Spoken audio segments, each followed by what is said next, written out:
3 years of war, 3 years of surviving brutal, illegal, outrageous, bloody and unprovoked all-out invasion of Russia that caused hundreds of thousands in human casualties, including civilians, and almost $1 trillion in destruction of infrastructure and ecosystems here in Ukraine. 3 years and counting. Also, EU leaders arrived today in Kiev to mark the importance, to announce support. More aid to Ukraine and more sanctions to Russia, of course. And we also talk about that and about minerals deal and Ukrainian attitude to what Trump says and does. And today we talk about that with Lieutenant Colonel of British Army, a dear friend, Glen Grant, who is in Kiev these days. About all that and more. So, good afternoon. This is Henry Keane, as usual, and UATV English, Ukrainian state media in constant persuasion to give the hardest truth in easy terms for the whole free world, directly from Ukraine. A lot happened. 3 years and counting. Soviet dictator Putin wanted Kiev in 3 days. In 3 years, Kiev stands stronger than ever. It is in no way easy. We lack firepower. We lack manpower. We lack support. A war for freedom costs a lot. Yes, money for some, lives for us. How much does blood cost? 20,000 Ukrainian children abducted and sent to Russia. How much does that cost in money? We lack not only firepower and manpower, we lack understanding why we need it, as many in the world still believe Russian propaganda, still trust that NATO expansion was the reason of this righteous Russian war. Well, last time NATO expanded towards Russian borders was 2004, so what? Russia waited for 8 years to react? No. Have no doubt. The reason of this war is only one: hatred. Hatred towards the small Ukrainian nation that is craving to break free from the old Soviet Russian destructive paradigm. Small nation that dared not to lay down and die when Big Brother came to punish our disobedience and free will. We fought Putin off. We did that with old Soviet weapons in our hands. That was all we had, without any support from United States or Europe at that time.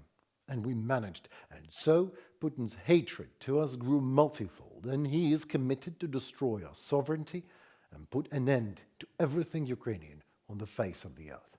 And in 3 years, we're still standing. Unexpected twists happened, yes, when allies suddenly changed their hearts and call us, the invaded, the invaders, the instigators of this brutal war, and our president, a dictator. But then somehow still wanting to seal the $500 billion deal with us on those minerals with our dictator. When that happens, we just let it go away. We stay pragmatic. We do not let emotions be involved. We will live through that, leaving the controversy behind, thus staying friends with American nation for years to come. We are experts in that, as we did that many times, surviving bad times in the name of good times ahead. Yes, we need your understanding and support these days, but we are not going to beg for it. We are going to fight for it. European Council President Antonio Costa and European Commission President Ursula von der Leyen arrived in Kiev on February 24th, on the 3rd anniversary of Russia's full-scale war against Ukraine. European leaders and other partners are arriving in Kiev for a summit to discuss the country's strategy for possible negotiations and security guarantees. The meeting is taking place amid uncertainty about the US continued commitment to Ukraine's and Europe's security under President Donald Trump. 13 leaders are expected to join the summit in person and 24 would join the event online, President Volodymyr Zelensky revealed at press conference on February 23rd. Spanish Prime Minister Pedro Sanchez, Canadian Prime Minister Justin Trudeau, Latvian President Edgars Rinkēvičs, Lithuanian President Gitanas Nausėda, and Estonian Prime Minister Kirsten Michal arrived soon after Costa and von der Leyen. Other leaders, including Finnish President Alexander Stubb, Danish Prime Minister Mette Frederiksen, Norwegian Prime Minister Jonas Gahr Støre, and Swedish Prime Minister Ulf Kristersson, are also in the capital of Ukraine. Why, some may ask? Well, Here is a best answer we could think about. We are in Kyiv today because Ukraine is Europe. In this fight for survival, it is not only the destiny of Ukraine that is at stake, it's Europe's destiny. Ursula von der Leyen, President of the European Commission. Well, some still say, just give Putin what he wants already. We all are tired. Aren't you Ukrainians tired of this war? Well, let's stop this war. Some say, make those Ukrainians sign all the deals, sell their country, have a mortgage on our sovereignty as a collateral. Make those Ukrainians obey, just as we would have obeyed if Russia would have invaded us, say Orbans and Fico's of Europe combined. What are they thinking, those Ukrainians? Who do they think they are? Well, we are a nation that does not have any other choice but to stand for itself. Even when the closest and mightiest of our allies seem to be irritated by us standing for our president and our lives too persistently, and for too long, maybe. If this is peace for Ukraine, if you really need me to leave my post, I am ready. I can exchange it for NATO right now if the conditions are such. Volodymyr Zelensky, President of Ukraine. But we understand, Trump wants a ceasefire, not peace. Because ceasefire is enough for Trump to toss to his constituency as an evidence of peace. Look, I promised I'd deliver, right? And what happens in a year or two? Not my business, says Trump. I hide behind a big and beautiful ocean. Shall we in Ukraine accept that? Or maybe, shall we do the same as President Trump does and trust some peace deals or security guarantees going from the Kremlin? We do not need Russia's security guarantees. We do not trust them. Let our partners trust in it. It is their business. But we should not rely on the word of the Russian Federation in accepting the model of any security guarantees. If someone wants the end of the hot phase of this war, we want security guarantees for Ukrainians in return. Volodymyr Zelensky, President of Ukraine. Well, I know many in America and in Europe still choose to trust Trump's words, saying that he sees that Putin wants peace. Well, here is a brutal truth social for you. Today, 267 drones attacked us. Our American partners say, we see that the Russians want the war to end. So these 267 drones are being sent by someone who wants the war to end. Volodymyr Zelensky, President of Ukraine. Well, here's hot truth in easy terms for you out there in the free world. You can choose what to believe in, sure. But maybe before you make your choice, you imagine yourself here in Ukraine, hiding in a bomb shelter with your family and children. And when and if you finally get out of that bomb shelter in 5 or 6 hours, roughly, you hear President Trump's words from your smartphone. Russia wants peace. Then suit yourself. Trust Russia, or not so much. Lieutenant Colonel Glen Grant is with us tonight. Hello, Mr. Grant. Hi, and this time I'm with you from Kiev. You are in Kiev just as well as me. I am indeed this time. Yeah, just I come won't to miss a chance. I won't miss show a chance. show solidarity. Well, dear Lieutenant Colonel, I want to meet you if you have a minute, say sometime tomorrow. We can fix that. Right, great. We can fix that. we can I'm not do sure tomorrow, but I'll talk to you afterwards. Right. First question. You probably heard 267 drones. So Trump says Russians want peace, and then they sent 267 drones. I mean, do people in Europe, in America, see this, I don't know, to put it mildly, controversy of all of that, or let's put it straightforward, lies, Russian lies just reiterated by Donald Trump? People see that, or they believe that Russia still wants peace? I think anybody who's right thinking knows full well by now that Putin is lying. I mean, most of my friends in UK that I talk to are flabbergasted about Donald Trump and his lies and what he's doing at the moment. And of course, as you've seen with with all the things with Elon Musk, there's now a kickback of humor, which is just truly wonderful, showing him up for the idiot that he is. Right. But I mean, overall, the question about the number of drones, I think we've been This has been going on for so long that nobody actually knows how many drones come on a daily basis, whether this is a large amount or a small amount, or how do you compare 267 drones with 6 missiles or whatever. Right. So I think that I think that there is a need now for the media in Ukraine to start trying to find ways of actually reshaping the arguments and reshaping the whole of the discussion about this. Because just doing the numbers, I mean, we've been doing the numbers all the time. Yeah. You know, the general Sure. staff does, you know, we killed 1,000, we killed 600, we killed 800, and it's become meaningless. Absolutely. How And do we reshape it, and Mr. Grant? How do we do we it? have to reshape it somehow. That's a good question. I mean, I think that I have a way. somehow we've got to get out of the detail. Right. I I mean, think the detail absolutely. has become a limiter. I mean, you know, the detail of which village has been lost and which other village has been lost, and how many square kilometers we've lost, has sort of taken over the discussion to the Right. point that nobody knows which village is where. Exactly, Um, exactly. But the point is, well, I'm recently was talking during Munich security conference to my colleagues from Time Mag, from Washington Post, from the New York Post, and so we were talking about Trump and all that happened and how people have spoken and blah blah blah and so on. But I said, how do we do that? And we came up to an idea that maybe we should be, as a Ukrainian media, should be addressing not Trump but American nation, for example, or maybe. uh, I mean, because American nation will be there when Trump won't. So that much is Yeah, clear. no, he'll be here and gone. No, I think that's a good point. I mean, you know, the Good Morning America sort of discussion is probably needed, and that means Right. some way of actually getting better into the American media. Maybe. I mean, I don't know whether Yeah, some of the sure. American This media was just a might actually be quite free happy talk. to have for example, a daily program talking about things. But I mean, America now is in a state of major shock. That's what I can tell, and that's why people I know. Absolutely. I mean, utter shock. They don't know what to do. Well, let's wait and see what happens, because something is going to happen, that's for sure. But I never seen so many pro-Ukrainian comments under almost every article about Ukrainian, not very pro-Ukrainian medias.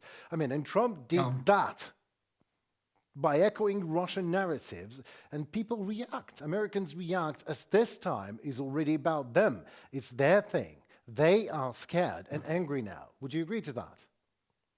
I would. I mean, I think that America has always been the land of the free, and at the point where it ceases to be the land of the free, you can actually see now some of the governors kicking back extremely hard and you know, using swear words, which is unheard of for people of that level in the media. But so there's a lot of there is a lot of anger. I mean, some of my friends who are writing to me, I mean, they're just writing, this is unbelievable. This is beyond anything that we've ever done. This is not American. This is not us. But you know, the trouble is Trump's in power, and he's got a team around him that are frankly very strange people. Very, very strange. I mean, why is strange? I mean, talking to Elon Musk is just someone who had a chance to take humanity to Mars, but now he's all for money and power. So that's just another sad story. But the thing is with Trump that he's running American political machinery on executive orders, and you can't do that all the time. I mean, that's it's not designed that way. Well, you can't, because a lot of those executive orders that he's signed have in fact got to be endorsed by Congress. It's just bypassing Congress and Senate and everyone else. Just absolutely. I mean, we've seen Congress is weak because they allowed you know, people into jobs. You know, FBI and intelligence people allowed them into senior jobs, people who are completely unsuitable for actually taking that role. But what about military? Congress is weak. The Congress is weak and their vulnerability is now obvious. But what about the military? I mean, the military, I don't know whether this is in United Kingdom how the things are done, but I'm sure that in more or less the same way in America, who would ever listen to Pete Hegseth's orders I mean, generals, like the generals I know, Ben Hodges, I don't We've think they had, would. we, no, well, they haven't got a choice, and the military always do as they're told, and because of the constitution. I mean, Right, we yeah. have had one or two ministers in Britain. I'm sorry, who are pretty awful as well. One or two defence ministers. Right. Even when I was working in Ministry of Defence, we had one particular one, no names, who was clueless. So if we can How, do it in Britain, I think that what one. I hate to use the word deep state because people always think of that as something bad, but there is also the benefits of, if you want to call it, the bureaucracy, is that the bureaucracy gets on with its work. right. And in the If you main, look at it like that. whether one likes it or not, from outside, the majority of people who work in places like Pentagon, Ministry of Defence in UK, in France and Germany, the majority of the bureaucrats are pretty honest, hardworking people True. and do their best. True. That much And is do true. their best. Now, I wonder how many of the brightest and best are going to get the boot. That's a And question. I mean, yeah. and especially as Trump on Hegseth, sorry, Yeah. seem intent on kicking out anybody who's coloured or women or might possibly be a bit homosexual in some way or another. And if they start doing that, they're going to lose some of the best brains, and that's not a clever Well, that's thing to already do. what is happening. I mean, we're just witnessing that. This is going on right now. But America will definitely answer. I'm sure of that because this is something big is going on. I don't know what it seems to me. There's only two questions for me. First of all, I will just put them the other way around. Do you believe that Donald Trump has any sort of plan inside his head? Yeah, the plan given to him by Putin, I do. Right. And I think that plan is the plan that he worked on during his first time in office that failed, but not for lack of trying. And at this time, he's more intent on doing, smashing the West. I mean, come on, no human being in their right mind is going to start a major argument in America. It's going to start a major argument with Canada and Denmark. You just don't do that. I mean, what kind of? I mean, it's not even an argument. It's just let's buy Greenland, let's annex Canada, and join Russia. I mean, it's bullying, blatant bullying. It's bullying, and the trouble is with that bullying, it's bullying with a really nasty intent behind it as well. I mean, it's not. There's no sort of half smile in this bullying. It's nasty, serious bullying designed to actually to break up the relationships that have existed between the US and NATO, and so on. All right. EU. Let's imagine that he's done that. You've done. Oh, you already done that. So what's now? I mean, the third impeachment is looming on the horizon, isn't it not? I mean, am I right or not? I think you have to. I mean, I think the Europeans are already starting to actually to realise that they've got to start doing things themselves. I mean, you've heard from the new German, as he will be, Chancellor, actually saying this. But of course, we've still got an awful lot of weak politicians in Europe, in senior places, and we've also still got the fifth column of Hungary and Slovakia, Bulgaria as well.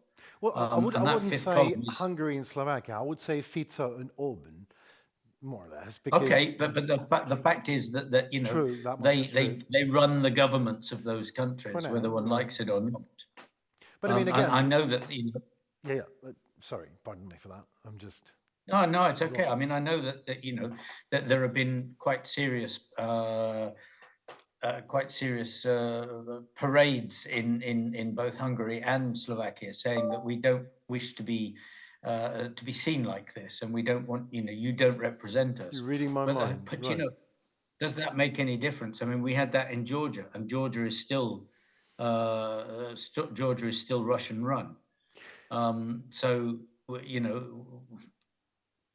we've still got this problem. Hungary can stop the money from the EU going to Well, Ukraine. we can So that discuss. means that Yeah, the veto power, within the right? EU, people have got to ignore them.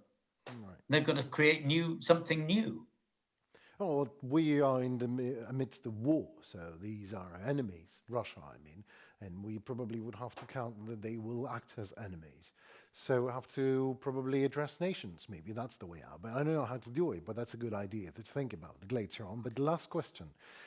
I'm just craving to know, Mr. Grant, mineral deal. I mean, first of all, Trump calls Zelensky a dictator because a dictator just rejects the predatory previous initial deal that was not good for Ukraine whatsoever, and then puts Trump and his team in a position that they have nothing to show to their constituency. Now, more likely, the deal is going to be sealed. So, should Zelensky go for it or not?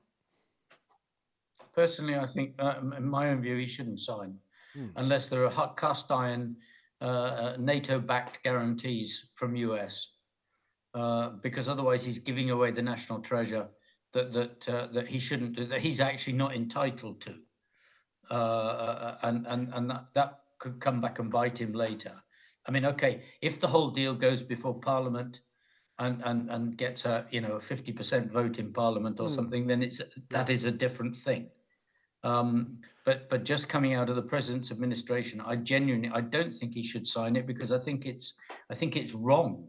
I think it's fundamentally wrong that someone who's been raped and terrorized and had their children stolen should have to go on their knees and beg to another country, we give all our money. I mean, that is so un-American to ask that.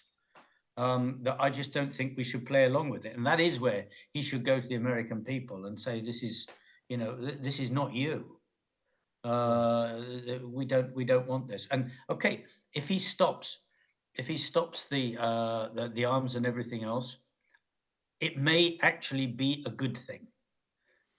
In that, first of all, it's going to put the boot firmly and squarely into Ukraine, that Ukraine has to actually to get its act together. It's got to get its act together in the military, and it's got to get its act together in the government departments, that are some of which are still failing badly.